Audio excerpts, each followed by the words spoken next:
fake gun might not be very badass, but I still feel like a badass. Hi, I'm Jack, and I'm reviewing the Boondock Saints. I really loved this movie. I didn't know how I was going to feel. I intentionally did not learn anything about it other than what I read on the description when I DVR'd it on TV. But man, this movie was good. I loved it. This movie brought up the issue of vigilante justice, which is really cool. Some superhero movies bring that issue up a little bit.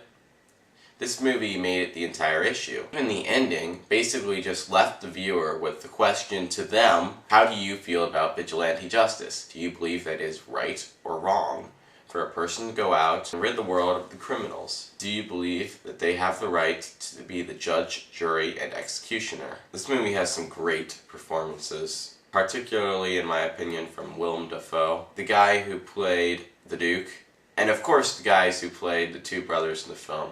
They were amazing, of course.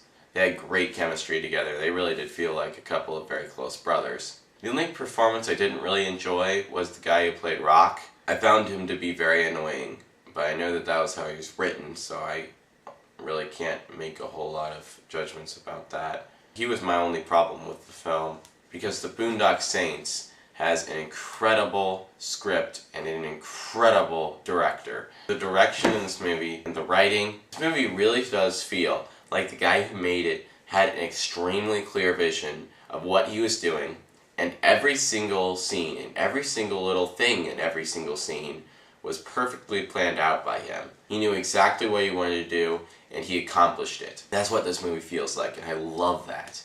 It's like a guy who loves making movies. That's all he wanted to do, was make this movie exactly the way he wanted to, and it feels like he did.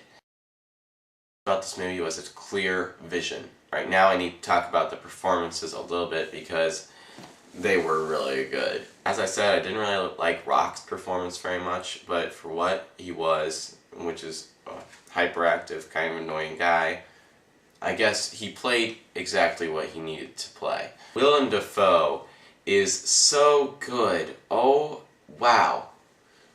Now some people might think he's a little over the top, but it's exactly what he was supposed to do. It's exactly what the movie needed.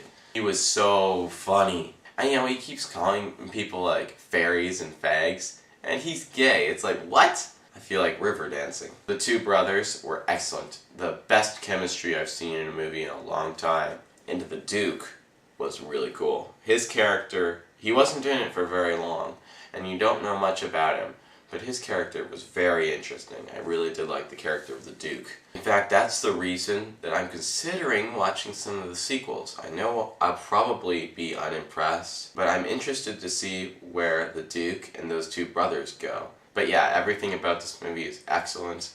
It's really funny, but also really, really serious sometimes. It gets really, really interesting. I'll give the Boondock Saints a 10 out of 10. So thank you for watching, and have a good day.